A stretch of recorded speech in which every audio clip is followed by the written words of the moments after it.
Buenos días, amigos. Desde Madrid, al lado del Palacio de la Moncloa. Hoy os había prometido que íbamos a hablar la primera parte de estos periscopes. Vamos a dividirlo en dos partes. Os había prometido que hablaríamos de la extinción de los bancos, de las facturas para pagar cabalgatas que aparecieron ayer en el juicio de Correa. Y cómo no, vamos a hablar de la prensa española, de la televisión. Vamos a comentar el futuro que les espera a toda esta gente que ha hecho de la mentira la forma de ejercer el periodismo. Antes de entrar en materia española, un tema que es curioso y entretenido, para que nos hagamos una idea de que, sin duda alguna, España, el mundo empresarial español, el mundo político, el mundo sindical, el mundo bancario, las élites españolas en general, unas élites depredadoras como poco, dejan mucho que desear. Pero digamos que en otros aspectos también encontramos similitudes en Francia y Alemania. Por ejemplo, nos ha sorprendido ver en el aeropuerto de Heathrow anuncios ofreciendo a profesionales que trabajan en la City londinense la posibilidad de ir a trabajar a París, lógicamente en relación con el Brexit. Nos ha sorprendido porque más o menos los anuncios son graciosos, por lo menos. Dicen: ¿cansado de tanta niebla en Londres? Véngase a París. No es que París sea una ciudad muy despejada a lo largo del año, pero en fin. Lo cierto es que lo mismo que Cristina Cifuentes, a la que calificamos en su día de analfabeta total en temas financieros, y a Daniel Lacalle, que está cobrando del presupuesto para traer empresas de la City a España, nos encontramos con que en París piensan que pueden traer profesionales de la City a trabajar allí. Y al igual hemos visto en Frankfurt, una ciudad alemana, donde tienen al gran banco Deutsche Bank, ese banco que está quebrado hasta por las cachas, ese banco que va a quebrar a Alemania y va a quebrar al Banco Central Europeo. También nos encontramos que en Frankfurt, después del desastre cometido por el gobierno de Angela Merkel y su ministro de Hacienda en el sector financiero, después del desastre cometido que prácticamente hunde a Alemania, nos encontramos que también quieren ahora financieros de Londres, dando a entender todos, Cristina Cifuentes, Daniel Lacalle, el primer ministro francés, Valls, y por descontado el gobierno alemán, que no tienen pajoletera idea de lo que está ocurriendo en el mundo y en Europa en estos momentos. Y me refiero lógicamente al sistema monetario internacional, al sistema bancario, a cómo funcionan en estos momentos todavía los CDOs, CDS en Europa. Y por lo tanto, si no tienes pajoletera idea de lo que está ocurriendo en el mundo y que preocupa por lo menos a los cerebros inteligentes que por él se mueven, si tú no tienes pajoletera idea, quiere decir que como eres primer ministro de Francia, que como eres presidenta de la Comunidad de Madrid, que como eres canciller de Alemania. Es flagrante, pero esta es la realidad. Aquí tenéis una foto, mejor dicho, una página de Le Monde, que es un periódico que se puede leer por descontado, un periódico curioso, que en su día era un periódico independiente y hoy no lo es tanto. Nos habla del plan de París pour attirer les exilés de la City y también nos habla de Frankfurt, que va a devenir le premier centre financier européen. O sea, que tenemos en Europa una panda de países que no han entendido absolutamente nada, que están en un proceso de decadencia total y sin embargo ahí los tenéis tratando de cortar el bacalao en la Unión Europea. Vamos a hablar un poquito nada más, una vez más, de lo que es la City londinense, para que lo entiendan franceses, alemanes y españoles que nos escuchan. La City londinense, sin duda de ninguna clase, es el mayor centro financiero del mundo. Pero ser el mayor centro financiero del mundo no es casualidad, ni se consigue de la noche a la mañana ofreciendo cualquier tipo de prebenda a los que se puedan trasladar de Londres a otro sitio. La City londinense es el mayor clúster financiero del mundo, para bien y para mal. Desde 1971, cuando Nixon toma la decisión de que el dólar no estuviera respaldado por el oro, desde ese momento, pero incluso antes, Londres, la City londinense, que no se crea precisamente en 1971, como os decía el otro día, ya ha tenido la City londinense, el centro financiero, la City, ha tenido ya prácticamente 680 alcaldes y seguirá teniendo muchos más, porque como he dicho yo muchas veces, la City no morirá jamás y sí que morirá Angela Merkel como política y sí que morirán muchas gentes que no deberían haber participado en la política jamás, entre otros Mariano Rajoy, por nuestra parte. ¿Qué pasará en la City en los próximos tiempos, ya que tanto Truán intenta quitarles los profesionales que han trabajado allí durante toda su vida? Pues la verdad es que en la City lo que ven de la situación actual es una oportunidad. Son demasiado importantes, hay demasiada historia detrás de la City, hay una relación de independencia casi incluso con la reina de Inglaterra, otro personaje curioso de Europa, seguramente uno de los personajes más interesantes de Europa en el mundo de la política.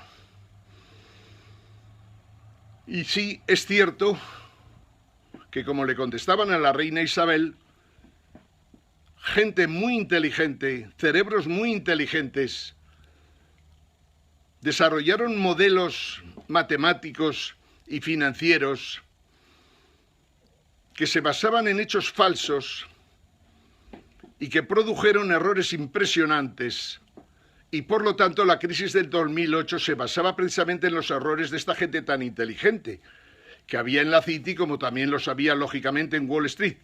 De hecho, los CDS, los más numerosos CDS se cocieron en Wall Street, sin dudas de ninguna clase, aunque también el Reino Unido ha tenido un peso importante en los mismos.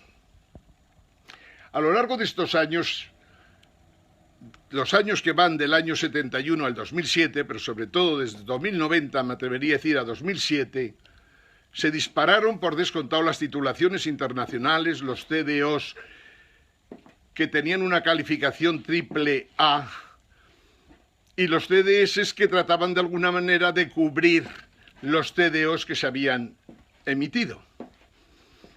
Millones y millones, hasta configurar billones de operaciones que se tradujeron finalmente en 555 billones de euros de derivados que nosotros conozcamos, han creado un problema financiero internacional de primerísima magnitud que no tiene fácil solución y que va a empezar a provocar serios problemas en todo Occidente.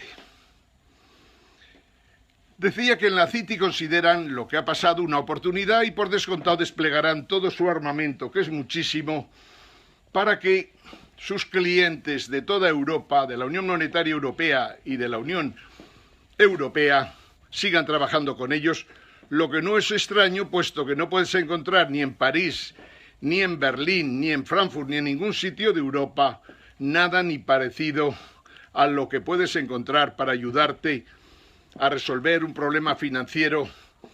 Por descontado estoy hablando de la City londinense. Luego no pasará nada. Al final de la película resulta que la City políticamente es tan importante o más que lo pueda ser Wall Street, es más importante o más que lo pueda ser cualquier institución europea por importante que sea. Bien, yo os decía al empezar que íbamos a hablar hoy precisamente de la extinción de los bancos, que ya no va a ser exactamente la primera extinción, porque ya han caído cientos de bancos en Estados Unidos, han caído decenas de bancos en España, han caído bancos en toda Europa, por descontado, y curiosamente en Alemania, que es de donde más deberían haber caído, porque Alemania es un país que en temas financieros parece que está en el siglo XVIII, y sin embargo ahí tienes a prácticamente todo el sistema financiero alemán quebrado en estos momentos. Yo decía que se iba a provocar una extinción de los bancos, y además la considero que esa extinción se va a producir antes de lo que parece. He considerado una fecha 1 de enero de 2018 porque la situación ya en estos momentos es tan agobiante que parece difícil que podamos aguantar tanto. A final de año veremos que se va a forzar que se produzcan fusiones dentro de Europa, pero fusiones ¿entre qué? Entre bancos quebrados. Las fusiones entre bancos quebrados, ¿a qué conducen? A bancos quebrados. Y por lo tanto nos vamos a encontrar, el problema es ese, que los bancos que tenemos más importantes en Europa están quebrados. ¿Cómo y para qué necesita Frankfurt coger personal de la City en estos momentos, si lo que tendría que ir preparando es a la gente que pueda necesitar, precisamente para ver cómo recoge todos los cascotes que caigan de ese gran edificio que tiene el Deutsche Bank, y en el que ayer las banderas se notaban que ya no estaban tensas cuando soplaba el viento. Las banderas del Deutsche Bank están arrugadas, terriblemente arrugadas. Y es que en el fondo, cuando no hay solución, no la hay. Y en estos momentos el Deutsche Bank no tiene solución. Pero sí que nos va a generar grandes problemas a los demás también. Porque en Europa, como sabéis, la unión bancaria no ha cuajado, no ha terminado de formarse, y lo único que se han preparado a lo largo de los 2 últimos años han sido legislaciones para poder expoliar a los ciudadanos que no tienen ninguna culpa de lo que está pasando en estos momentos en el sistema financiero. Muchos ciudadanos a lo largo de estos 20 años han ido tomando participaciones en bancos, equivocadamente, pero han ido tomando participaciones en bancos. Hoy corren serio peligro esas acciones que tienen en los bancos. Yo tenía un amigo que se cabreaba cuando le decía que si tenía acciones del Santander, pues lo mejor que podía hacer era esperar el momento adecuado para poder venderlas. Y casi se me cabreaba y todo el tío. Pero lo malo es que teníamos razón.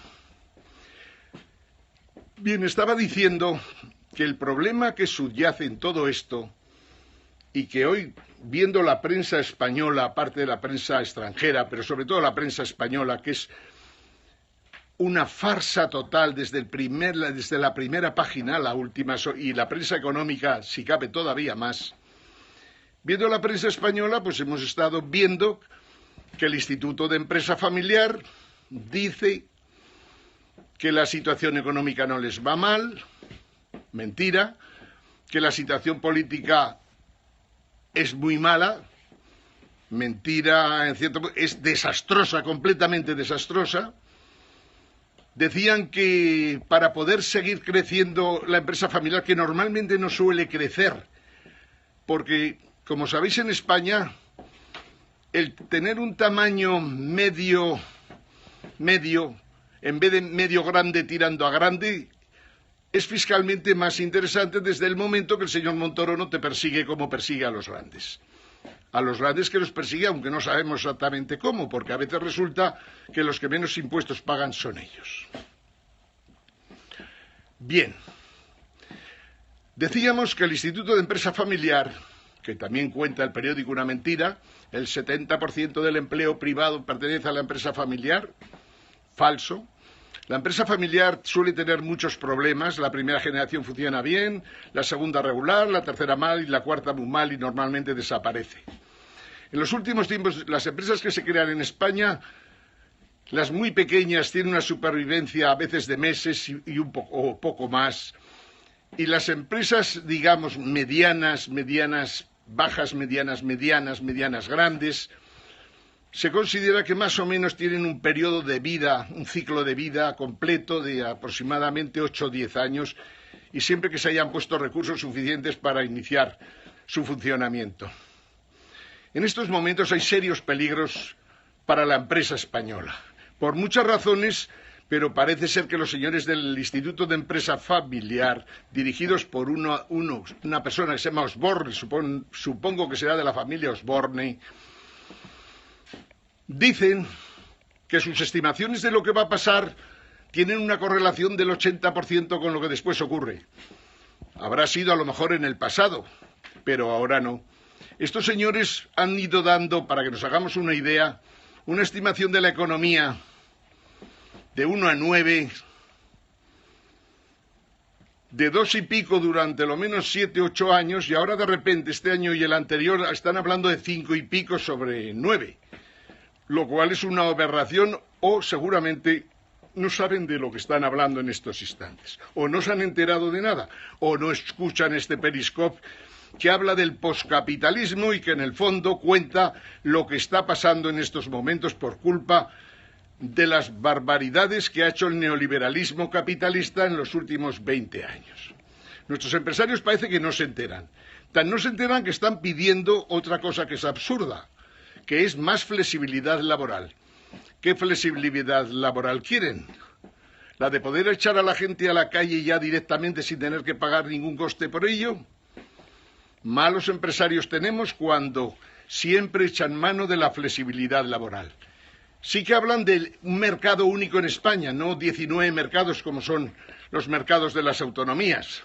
Ahí podríamos estar de acuerdo porque consideramos que las autonomías en principio fue uno de los graves errores de la transición y que aún todavía estamos pagando. Seguía hablando del periódico y seguía hablando también de lo que comentaban sobre las televisiones que operan en España. La 3,